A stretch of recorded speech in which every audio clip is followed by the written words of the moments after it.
ځینې سړی وایي چې یاره زما د خولې نه ډېره زیاته بدبویي ځي، زه برش کوم، زه مسواک کوم، دغه شانته کې زه دنداسه استعمالوم، خو د دې سره سره زما د خولې بدبویي نه ختمېږي. دا څه وجه کېدلی شي؟ زه یو اسان اګزامپل تاسو ته در کوم، یو مثال در کوم. دغه مثال سره به انشاءالله تاسو ډېر په اسانه څه پوه شئ. مثال د دې کمرې د چت د پاسه د اوبو ټینکۍ پرته ده. دغه ټینکۍ ته منګکورې راغلې، ور ولوېد، ور پرېوتو، هغه پکې څښاک شو، بدبویي یې خوره کړه. اوس دغه ټینکۍ نه چې څوک اوبه څښي، د اوبو خوند هم خراب دی، دغه شانته کې بدبویي هم پرې راځي، ګنده شوي دي هر څه. اوس یو سړی راغلی دی، هغه ته دا منګک راویستلی نه دی او دا دې ټینکۍ ته شوړه نیولې، ښه مضبوطه مږي. دغه شانته کې برش یې راخیستې، دا نلکې د اوبو چې کوم پیپونه راغلي په دې پسې هم ښه مضبوط راکاږي مږي. نو تر څو پورې دغه منګک راختلی نه دی، آیا دا اوبه صفا کېدلی شي؟ آیا د دې خوند برابر کېدلی شي؟ آیا د دې بدبویي ختمېدلی شي؟ بالکل نه، چېرته هم نشي ختمېدلی. تر څو پورې چې دې انسان د دې ټینکۍ نه دا ګند نه وي را بهر کړی او بیا یې د هغه نه وروسته د دې صفایي نه وي کړې، نو دا د هغه پورې پاسبل نه ده، امکان نه لري چې دا اوبه پاکې شي، د دې بدبویي ختمه شي او د دې دا ګنده خوند ختم شي. همدغه شانته کې مثال د انسان د دې خولې دی. تر څو پورې چې تا دا مرض نه دی معلوم کړی چې دا مسله زما د خولې نه د بدبویي ځي، دا د څه مسلې نه ځي، چې دغه مسله دې نه ده معلوم کړې او دغه مسله دې نه ده ختم کړې، نو که ته هر څومره دنداسه وي، هر څومره ټوتپیسټ استعمال کړې، هر څومره برش، هر څومره مسواک، بدبویي به هغه شانته کې موجود وي.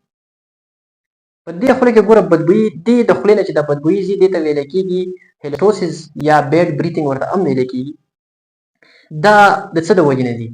انسان وایي یاره زه برش کوم بیا هم بدبویي نه ختمېږي، کوم ټوتپیسټ خلی چې استعمال یې کړم بیا هم بدبویي نه ختمېږي، دنداسه هم استعمالوم، ورۍ مې پرې خوږتللې خو زما د خولې بدبویي نه ختمېږي. دا څه وجه کېدلی شي؟ نو ګوره د دې بدبویي یو څو وجوهات دي. اصل کې دغه وجه معلومول دي چې دغه وجه تا کله معلوم کړله نو بیا بدبویي ختمېدلی شي. ځینې خلک داسې چې د هغو په دې غاښو کې سوري شوي، دننه سوري، دغه سوري چې دي نو په دې کې چې کله دی خوراک وکړي، هغه خوراک پکې دننه ونښلي، هغه ګنده شي، څښا شي، هغه نه بیا سمیل راځي، بدبویي ترې راځي. نو تر څو پورې چې د دغه سورو علاج تا نه دی کړی، دغه یې بند کړي نه دي، نو د خولې بدبویي نشي ختمېدلی. دغه شانته کې یو کس دی، دغه وری خوږ دي، د ورو کې پړسوب دی، نو که دی هر څومره صفایي کوي، هر څومره برش کوي، هغه بدبویي نشي ختمېدلی تر څو پورې چې د خپل ګمز د دې ورو علاج نه دی کړی، دا پړسوب، دا زخم ختم شوی نه دی. دا وجه هم کېدلی شي. د دې نه علاوه د دې د معدې سره هم ډېر ګډ تعلق دی. د ځینې انسان معده خرابوي، د هغې د وجې نه په خولې باندې بدبویي راځي. د کولمو سره هم تعلق دی، ځینې انسان د کولمو مسلې هغه بدبویي هم په خولې باندې راځي. نو اصل کې د دې بدبویي وجه مسله معلومول دي. کله چې هغه مسله معلوم شي، د هغه مسلې علاج وکړه، بیا په خپله بدبویي ختمېږي دې سره. بیا ځینې خلک دې کې دا تپوس کوي چې آیا ټوت برش ښه دی که نه، ټوتپیسټ زه کوم ټوتپیسټ استعمال کوم، کوم ټوتپیسټ ښه دی؟ ګوره زه به تاسو ته ویم د ټولو نه بهترین شیز چې دی هغه مسواک دی. دا یو ابسلوټ کیس دی چې په دې کې هېڅ څوک دا نشي ویلی چې دا ښه نه دی، ځکه چې دا مسواک هم سنت دی، هم پې ثواب میلاویږي، د خولې صفایي هم ده. نو مسواک نه بهترین بل یو چیز نشته. د برش هم نقصان شته، د دنداسې هم نقصان شته، خو د مسواک واحد داسې کیس دی چې د دې نقصان نشته.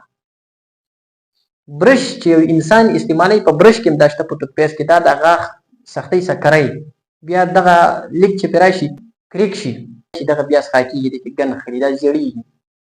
دغه شانته کې دغه شان مثال د دنداسې هم دی. دنداسه هم سخته ده چې دې باندې انسان د غاښ ټول عمر دغه شانته کې صفا کوي، نو هغه سخته ده، په دې کې هغه هم دا کریکس راولي، دا لیکې پکې راولي، بیا هغه هم ګنده کېږي.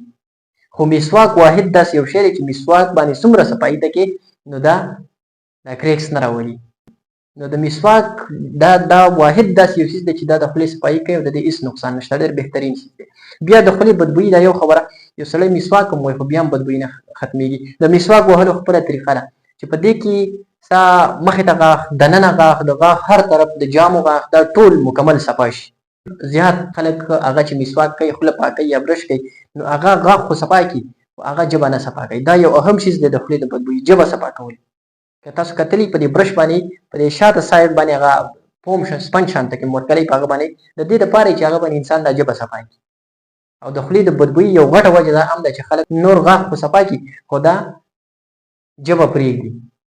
نو کله هم چې تاسو غاښ صفا کوئ، کوشش یو دا کوئ چې مسواک یو د ورځې که هر اودس او مونځ سره تاسو نشئ کولی، نو 2-3 ټیمه خامخا تاسو مسواک کوئ، او د هر خوراک نه وروسته ماخوستن د ویده کېدلو نه مخکې د هر خوراک نه وروسته او د ماخوستن د اوده کېدلو نه مخکې خامخا مسواک کوئ. او تاسو ته ما ویل چې کله مسواک کوئ نو د غاښو هر طرف دننه بهر جامې وری هغه شانته کې ژبه دا ټوله صفایي تاسو کوئ نو د دې سره به انشاءالله بیا د خولې نه بدبویي نه ځي.